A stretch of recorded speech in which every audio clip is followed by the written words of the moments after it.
Good morning and welcome to 1111 Chats. I'm Tamson And Joy. and I'm really looking forward to this morning's topic because it's definitely something that I have struggled really hard with actually over time, not only to understand it but in terms of being comfortable with it in my life. And so over to you, Joy, to introduce the topic that we're going to be talking about today.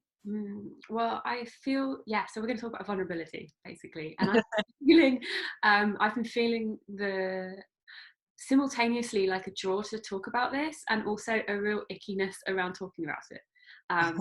Because it feels vulnerable to talk about vulnerability. And it's coming up for me because I've been feeling vulnerable. So obviously, broadcasting myself live on Facebook is really pushing a boundary. And one thing that's been bringing up the theme of vulnerability is the situation that we're all in, where we're essentially a lot of us having to find innovative, creative, new ways of working, or at least to emphasize different ways of working, or relate in ways that we're maybe not used to, maybe not comfortable with. For myself, weirdly, I might seem quite comfortable most of the time, but actually the idea of coming on Facebook and giving talks like this really is not in my comfort zone. So it's like, okay, when I normally feel confident and I normally feel empowered, I normally feel really in alignment with my work, and kind of it's just been an adjustment period to kind of have to refocus and find ways of working that don't suit me quite as well. And so that's put me just a little bit out of my comfort zone, where themes of vulnerability are coming up. So that was the motivation or drive talking about it today. So would you say that that defines vulnerability, like being outside of your comfort zone? Or I'm interested in how you would describe what it is. I don't have like the clearest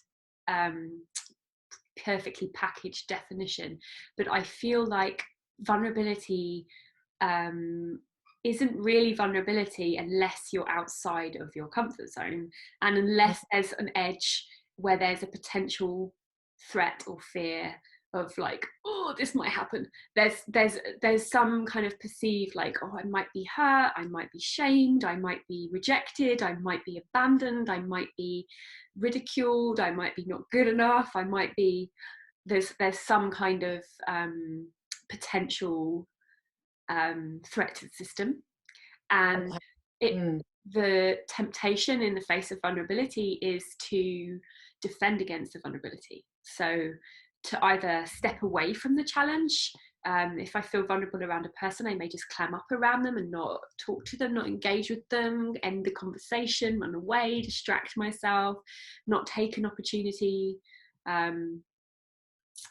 because it's scary. So what's coming up for me there, where you talk through, loosely around a definition, and I suppose everybody's interpretation of it is what's also important, is that it's almost being in a situation or saying something or going through a process where there's no guarantee, there's no definite outcome to how it might be. So you're kind of putting it out there, and the vulnerability is that you don't know exactly what's going to come back. It's not controllable, and therefore that feels vulnerable. I think there can be vulnerability even in the face of certainty. Like if I'm sure that this is going to upset someone, I might still feel vulnerable. Okay. And I think what is vulnerable for different people will be different. So there's not like a list of things that is vulnerable for everybody. Some people probably don't have a single eyelid bat through a process of doing a Facebook Live, for example.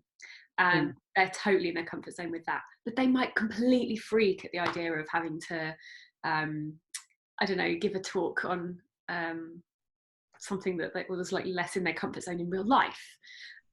Other people, it's completely the way around. And I mean, it doesn't always make sense in the sense that, like, I, for example, am confident in performance. I used to be a fire performer and would happily get on a stage in front of 5,000 people and be fine.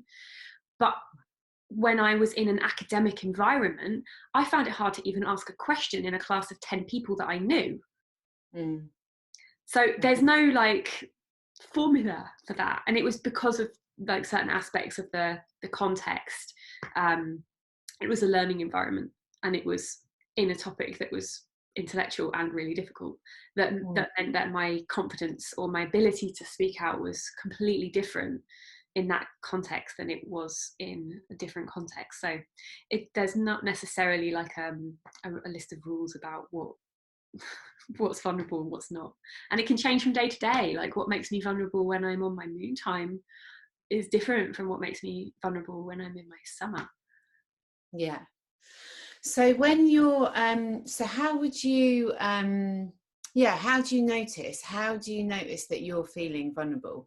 So yeah, is that like a feeling, or your thoughts are racing around somewhere, or what happens? So I'm calling to mind a particular instance, and I feel again like this could be different for different people and different for the same person different times.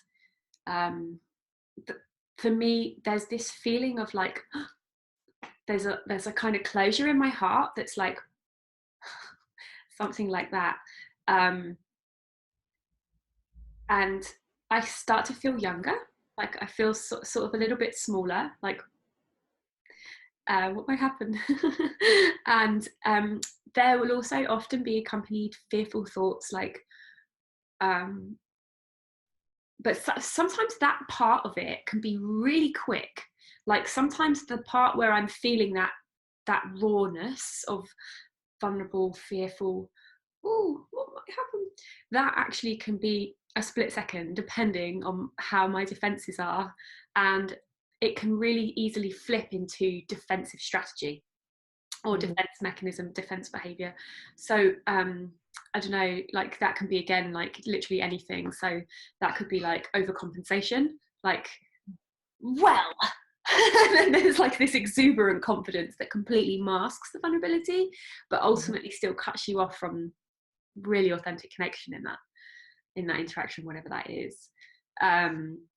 I really relate to that, yeah, because I think, you know, I think through my conditioning, it was like it wasn't really okay to be vulnerable, and you know, lots of spaces I was in, yeah, sort of growing up, nursery, particular classes at school, sometimes in the home environment, it just didn't feel okay to be vulnerable. It didn't feel okay to sort of need something that might not be met. And so I think the way that I dealt with that was, being super confident, like pushing. It felt very pushy, the confidence, right? I can deal with this. I can deal with that. And, you know, that brought a lot of will. Yet also, it was almost like my vulnerability sort of stored up. And then when I really went into that in like my late 20s, early 30s, it was like all of these feelings around being vulnerable bubbled up. And I think I really had to, again, look at it and really understand what vulnerability was, because when I moved from Leeds to Bristol a few years ago, taking that security out of my life, of having my own home, being in my own environment, my own territory, like having exactly where my mates are, knowing what I do, where I go, all those sorts of things, it was very familiar, exposed a whole load of vulnerability that I just didn't know how to hold, really. So, and I suppose also in that was, you know, there's a couple of things. So that I really recognised that there can be a coping strategy to avoid your vulnerability, because it often doesn't feel safe to show that. And often I sometimes feel quite confused around vulnerability, because where I have showed it, it hasn't always been safe for me to do so. And, you know, that hasn't always felt well held. So, I wonder if there's anything to unpick in there as well. Like, how can we be safe in showing our vulnerability, I suppose, is what I'm asking. And is that always possible? I don't know. Absolutely, yeah. It feels like what's coming to me actually is something that I remember having said to you on another occasion and in a completely different context. But it's this idea of strength that we have, which kind of looks like a strong outer shell. And there can be the presentation of strength when on the inside we're made of goo, like we're completely vulnerable. And because we're vulnerable on the inside, we put this barrier around us that's like a case that makes us feel like we're held. But actually what that does is kind of block things from coming in that actually might help us. So there'd be times where probably you would receive support and help and collaboration, and healthy interdependence can flow, which would be blocked because you're busy being extra competent and being completely independent. And the way that I kind of envisage the kind of the position that's maybe more helpful is to kind of bring that strength right into the core, so that it's like there's a strong inner core and you can be soft and gooey around the edge. So that means that people can come in and you can show your vulnerability, because at the core you've got it. If it comes down to it, you can hold yourself. And I think that when you can find the connection in yourself where actually I'm okay with my vulnerability, actually I can rely on my own resources, actually I love myself, actually I can accept this, I'm willing to like accept this, when that's in place, it matters a lot less how other people respond to us. Obviously real risks and real danger is still something that we need to avoid. We don't want to put ourselves in the position where somebody can physically harm us, and so on. But in terms of our emotional resources, it's going to be we can take bigger risks because we know that we have the inner resources to respond with love, and to be able to appreciate that if the other person isn't able to receive us in our vulnerability, that's because of their pain. And that's not a judgment on us. And we can feel secure in that if we don't judge ourselves. But whilst we're like, I feel this vulnerability and I don't have the strength to hold myself in this, and I don't love myself for this, and I judge myself for being like this, then all it takes is the slightest look from another person like this isn't acceptable, and it can really hurt. Yeah. So that inner core and being strong in that inner core is almost, and I imagine that the guidance that you receive in, you know, being aware of that as well. And there's there's a couple of things that, you know, come up around, I haven't read, but I know that Brené Brown's got a book on vulnerability, and obviously she's done a lot to kind of demystify vulnerability and you know, create conversations around it.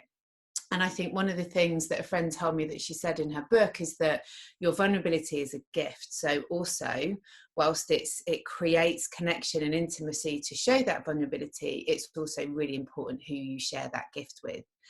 And I suppose being intuitive about that, like if it doesn't feel okay, then there's a discernment between, is this feeling not okay because I'm feeling a bit vulnerable, or is it because, you know, my intuition is saying, you know, just get to know this person or this situation a little bit more, and then, you know, kind of start to share. Or I suppose it depends on the person. Yeah, but if we're in a situation where there's a potential threat and we just don't know yet, like we don't know a person very well, can imagine like a frozen lake, you know, we just don't know where the soft spots are. We're going to tread one step at a time, and we're going to test the ground first. And I think that we can do that in relating with each other, but it's important to do, because if you don't test it, then you're not going to know in advance, and you're going to end up in the middle of the lake before you've done a risk assessment, and then you really are screwed.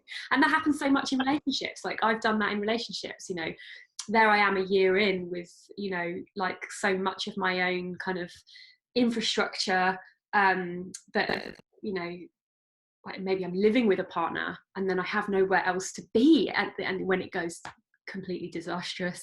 So I've completely, you know, overcommitted compared to what was really safe in a relationship. So I think that it's important to share vulnerability early on, but in incremental steps where it still feels like we can hold ourselves. Because right at the beginning, when, like, if a stranger says to us on the street, like, oh, you look like shit today, I'm not really bothered. But if a really close person who I've let into my heart says something like that to me, it's going to hurt more. So right up front, if we can allow ourselves to be more vulnerable, we get a lot of information about whether that person's trustworthy. And right up front in the beginning, you know, on a first date or a second or third date, before we've emotionally invested in somebody, we can check if they're able to hold us in our vulnerability. And if not, then that's on them. And that's not something that's going to crush our heart right away, but it's something that we then know, like, okay, maybe this person's having a bad day. Potentially we might want to give this second chance. But ultimately, if somebody is going to meet your vulnerability with anything other than what feels safe to us, that's not a relationship you want to invest in. And good that you have that information. And the same thing, you know, in any other context in life, you know, if you're thinking about going into business with somebody, and they're going to make you feel unsafe if you have a bad day, is that really a relationship that you want to enter into? And I think, you know, it's easy to make decisions about that come from a place of not feeling good enough. Like I've in the past known that somebody isn't able to hold me and make me feel safe, but it felt like as good as I could get, or as good as like it could be. That's not true for anyone. What makes it not true is the fact that you're willing to allow or tolerate that level of unsafety in the relationship. Because if you weren't, you know, they wouldn't be allowed to flourish, and you would attract relationships with people that could honor your vulnerability. So in that instance, and when you were just talking about like having that strong inner core earlier, would you say in that situation, how strong would you say your sort of core was in that instance? Which instance, sorry? That relationship where your vulnerability didn't feel safe, but you felt that that was as good as you could get. So I'm not just one relationship, that's just my whole 20s.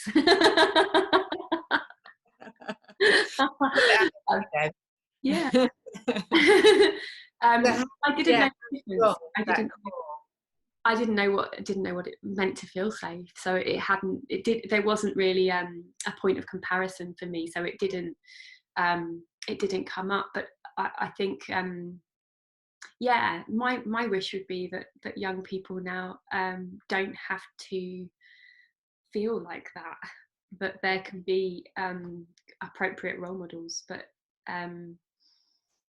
what I would say is, like, any beliefs that are telling you that it's not possible to feel safe are false. And so if you're in a position where you're feeling unsafe in a relationship, that's not okay. And the solution might be to do a bunch of inner work so that you can hold your own core and feel safe, or the solution might be to, you know, let go of the relationship and do that anyway. So what would you say is kind of what is like that inner safety aspect then, that part, what creates that inner safety? So there's two things I think that I kind of want to say, and the first thing is just the link directly to vulnerability, because one of the things that can really help is if you can be willing.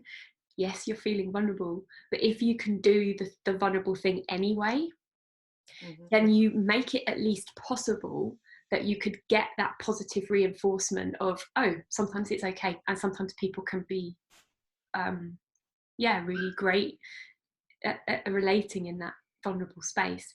And so you create the possibility of a new story opening up. So much later in my life than these disastrous relationships in my 20s that I've referred to, I began to learn, okay, actually, like, I'm just going to be completely upfront and completely honest about things right in the beginning of relationship, you know, first, second, third date, like, this is what I want from my life, this is what I'm about. And there were a lot of times where that felt extremely vulnerable, really vulnerable, because what if this person doesn't want the same thing? What if this person doesn't find that acceptable? What if this person, like, rejects me? But what really gave me the strength was just knowing that if that's the case, it's better off that I know that now. Do I really want to invest 6 months of time into someone who doesn't want to live the same way I do, or can't accept a really key feature of my personality. So it was like, zooming out to the bigger picture, the risk of being rejected isn't really a risk, because anyone who's going to reject you is not someone that you want in that position of your life. So it's like, well, either you can step up to this and accept me for who I am, or you can't. And I'd much rather know that on date 1 or date 2 or 3. And the same thing with, you know, boss. Like, I don't want to have invested 6 months to end up leaving with no reference because it turns out that the relationship's not harmonious. So I'd rather be honest in an interview. Hey, this is how I am. This is what I can bring. I can't do that. And, you know, then set off on that front of like complete honesty and authenticity. And what actually happened for me in that was that those moments where I felt super vulnerable, and I just was like, okay, just open your heart, just trust that whatever happens is going to be for the best and be the right thing, that those shares from that vulnerable place were met. And that opened me up to a brand new experience of safety, where I actually learned to trust, oh, some people are, you know, good people, some people are compassionate people, some people are kind people, and those people are going to be safe to be vulnerable around. And I was able then to cultivate better relationships. Yeah, so that's yeah, go on. And create more safety. Yeah. And that doesn't make vulnerability less hard. It just means that what is vulnerable for you, the boundary gets pushed further out. So the things that used to be really vulnerable, like, they're safe now in a much wider range of situations. So my edges are further out. Like, what makes me vulnerable now is like further out, if that makes sense. I just really get the sense as well that it is a process of really backing yourself, you know, the things that you lean into, the things that you don't, the values, how you choose to live your life, the sort of things that you like, the sort of things that you don't. It's just really backing all of that, and you know, recognizing that we are really conditioned to externally validate and to fit in and to be okay for something external than ourselves. And there's just, I suppose, like, just closing the loop on that, around that strong sense of like an inner core, strong sense of self. And then that being able to be, you know, I think that leans into being more and more comfortable with any vulnerability, and naturally will attract the people that, you know, can kind of hold that for you really well as well. Yeah. And I think it's like a feedback loop, because sometimes, you know, the blocks from us being able to do that and to feel that sense of safety is developmental. It's stuff that maybe happened when we were not even able to talk. And so it's not necessarily something that we can just like be expected to give ourselves if we don't have a template for it, which is why the willingness to take these steps and open ourselves up to the possibility of receiving it is helpful. Because when we receive it from the outside, then it's like, oh, maybe I can also give that to myself more. But you know, it works both ways, because unless we're willing to give it to ourselves, we don't open ourselves up to receive it from outside. So it's like a feedback loop, and we can start by setting the intention, like, hey, I want more intimacy in my life, I want more authenticity and more connection in my relationships, I want more truthfulness in my relating. And if you set that as an intention, then it's like, okay, what am I willing to do? What am I willing to do to bring that in? Am I willing to take a risk? Am I willing to be more honest with myself? Am I willing to love that and hold that in myself? And even just the willingness is a real shift in consciousness, a real shift in our focal point inside, that can really, a lot can change just from that.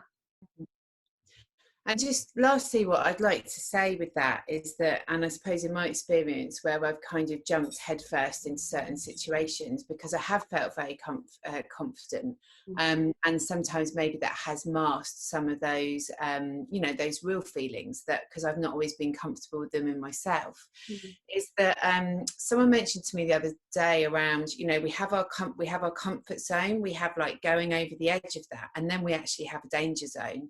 So there is that willingness to kind of, you know, give things a go and step outside of your comfort zone, but then also having the sort of savviness to realize when actually, if certain things aren't in place, this becomes too dangerous for me. Yeah. So for I'm right in instance, thinking that that middle stage is actually called the growth zone. yeah, and then that is, you know, and there's so much gifting in that. Yeah. And I suppose I've learned a lot around that, where that becomes really fruitful, and just pushing it a bit too far can have unintended consequences as well. So there's a lot about basically like tuning in and listening to yourself and really getting to know your intuition with this as well. Yeah, absolutely. Right. Thank you. Yeah, thanks, Joy. Such a pleasure. It's good to hear your little puppy in the background as well. Yeah, safe and sound. Yeah, how's she doing? So good. She's the most cute thing. It's great to be experiencing a puppy on lockdown. But, Yeah. yeah, amazing. And a big distraction, I can imagine, as well. Huh.